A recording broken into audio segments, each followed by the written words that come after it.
Abelardo del Espriella es el virtual presidente de Colombia. Diga lo que diga el señor Petro, que ya anda llorando, acusando al gobierno de Donald Trump de injerencia y que quiere sinvergüenza anular las elecciones. Sin embargo, el señor Cepeda también ya salió a aceptar que de la Espriella es quien ganó en estas elecciones. He decidido aceptar el resultado que surge de dicho proceso y que señala que Abelardo de la Espriella es el nuevo presidente de la República. Sin embargo, en los últimos días ya de la campaña vimos que circulaban varios videos cuando Abelardo de la Espriella confesó que era ateo. En todo caso no puedo jurar por Dios porque ya me imagino que sabes que soy ateo. Sí. ¿Agnóstico o ateo? No, ateo. O sea, usted literalmente niega la presencia de Dios, ni Absolutamente. siquiera la cuestiona. Nada, no creo en nada que la razón no pueda explicar. ¿Y entonces cómo hizo para casarse por la iglesia? Porque uno por amor hace estupideces y tonterías. ¿Y el cura sabía que usted no creía en Dios? Se lo advertí. Pero como los curas siempre tienen la intención de rescatar a la oveja perdida, supongo que accedió. ¿Y tiene algo en contra de los curas? No, en absoluto. Digamos que hay unos curas que me caen bien, otros no tanto como la gente, pero no. Eso fue hace 5 o 6 años atrás, cuando él dijo que solo creía en lo que su razón le permitía.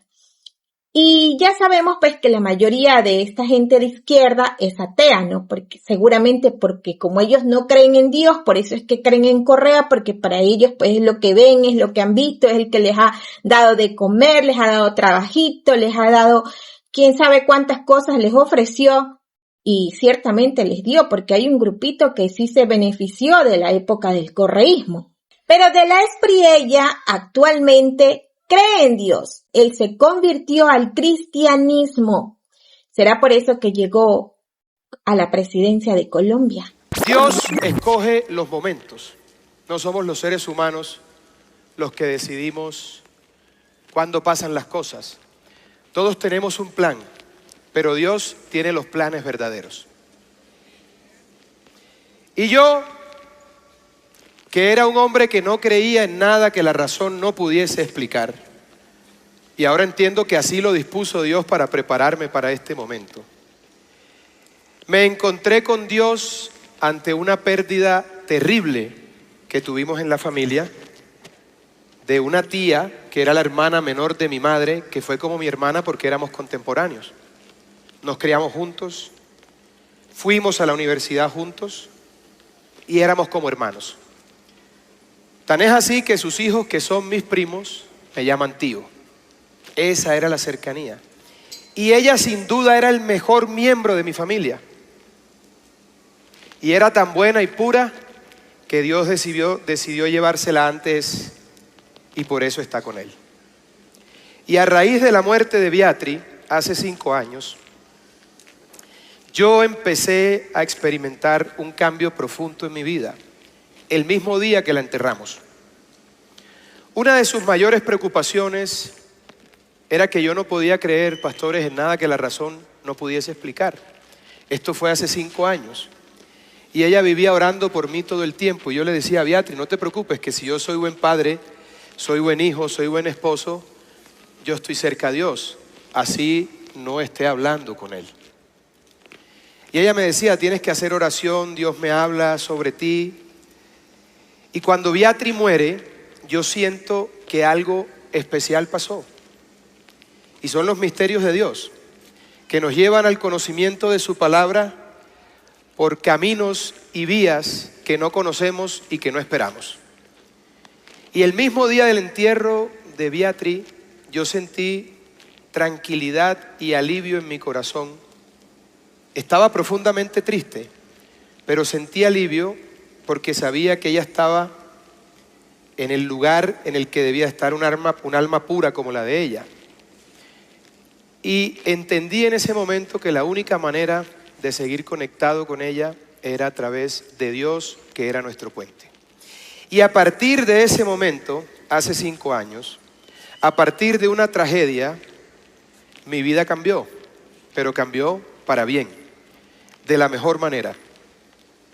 Y empecé en las noches en mi casa a leer la Biblia. y Dios empezó a llevarme lentamente de su mano. En el momento en el que Él lo dispuso, no era cuando yo quería, fue cuando Dios lo dispuso, porque Dios dispone todo. Él dirige todo, y si ponemos los planes en sus manos, vamos a llegar siempre a puerto seguro. Dios empezó a hablarme y empecé a consultar la Biblia, y yo, que a veces creo que soy escritor porque he escrito uno que otro libro, empecé a ver en la Biblia algo maravilloso, de una profunda sabiduría, pero también escrito con una prosa deliciosa, con una extraordinaria musicalidad. Y empecé a enamorarme de la Biblia y a conocer personajes de la Biblia.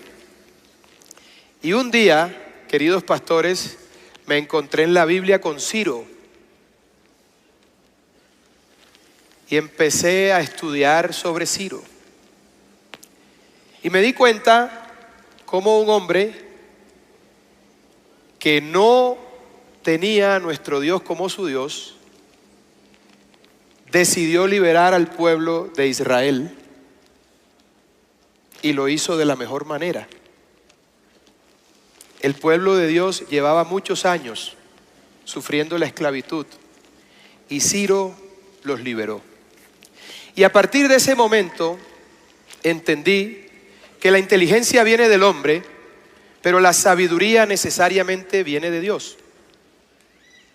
Y si uno quiere ser sabio o un aprendiz de sabio, como decía el maestro Séneca, debe tratar de buscar la sabiduría a través de la espiritualidad. Y es eso precisamente lo que ha ocurrido en mi vida. Y empecé a entender cómo por tantos años había cargado tanta responsabilidad solo, teniendo a Dios ahí, que al final vuelve más liviano todo peso. Y empecé a entender su gracia, su poder, su magnanimidad, porque siendo yo una oveja descarriada, me trajo a su regazo y me enseñó el camino. Y Dios me mostró tanto amor y tanta tranquilidad, que a partir de ese momento mi vida cambió. Yo siempre he sido un hombre de familia, siempre he sido un hombre responsable, nunca he tenido vicios, nunca he hecho el mal a otros, me he defendido como lo manda Dios. Tenemos que defendernos de los ataques, y Dios ama a los hombres justos y ama que se haga justicia. Y cuando uno repele a los ataques y castiga a los malvados, Dios sonríe. Y empiezo en esa comunión directa con Dios a tener un cambio en todo sentido, porque yo pensé que era muy feliz, que no se podía ser más feliz.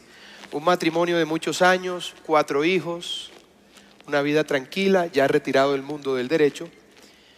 Y Dios empieza a hacerme ver la vida con más felicidad, una felicidad que yo no sabía que existía. Es decir, yo sabía que lo tenía todo, pero me faltaba lo más importante, Dios.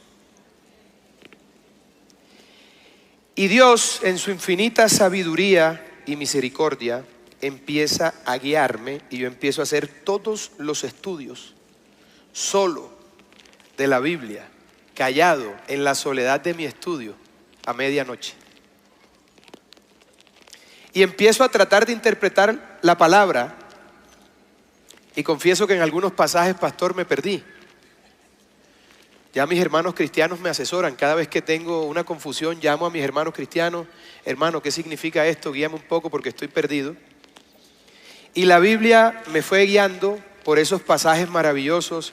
Y entonces, después de Ciro, me encontré con Daniel, y me encontré con David, y me encontré con Nehemías, que edificó unos muros que nadie pensaba que se pudiesen edificar. Edificó una ciudad que se sentía derrotada, que se sentía destruida, que se sentía abandonada, desplazada, que no tenía futuro. Y Nehemías, con la fuerza del Espíritu y la fuerza que Dios le dio, levantó los muros de Jerusalén. Cuando todo el mundo había perdido las esperanzas, como nos pasa hoy en Colombia, hoy la tristeza aqueja al pueblo colombiano. Hoy la tragedia nos asedia, la violencia, la ruina económica, la destrucción de nuestro aparato productivo, el empoderamiento de los delincuentes. Por una simple y sencilla razón: el enemigo más grande que tiene el cristianismo es el comunismo. Y yo soy el enemigo más grande que tiene el comunismo.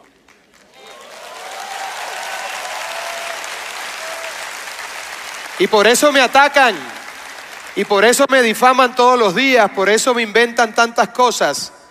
Lo que no saben es que yo tengo la armadura de Dios y la llevo aquí en mi pecho, y vamos a ganar la batalla por Colombia en el nombre de Dios. Mi vida cambió definitivamente cuando Dios decidió que era el momento para llevarme de su mano a este punto particular. Y Dios me fue moldeando, atemperó mucho más mi carácter, me hizo más fuerte. Yo pensé que no se podía hacer más fuerte. Y qué clase de armadura la que me ha dado Dios. Me ha dado la sabiduría del rey Salomón, otro de mis personajes favoritos de la Biblia. Me ha dado la fuerza y la residumbre de Nehemías, y también ese valor de David para enfrentarse a las grandes batallas. Nada de lo que está ocurriendo aquí sería posible sin la gracia de Dios. No de otra manera puede explicarse que un hombre de provincia como yo, que no pertenece a la casta política, que no está financiado por los grandes grupos económicos y que no está financiado por los grupos de poder que siempre han manejado este país y que no lo han dejado avanzar, esté aquí de primera opción de la gente que quiere este país para derrotar al comunismo y hacerse presidente de la nación. No hay otra explicación distinta. Esto es un milagro porque en 6 meses hemos hecho lo que ningún político ha logrado en la historia de Colombia. Sin estructuras políticas, sin grandes sumas de dinero, sin presionar a nadie, con fervor, con pasión. Dios está cumpliendo su voluntad y por ello quiero ser el Ciro de Colombia. Quiero liberar a la patria.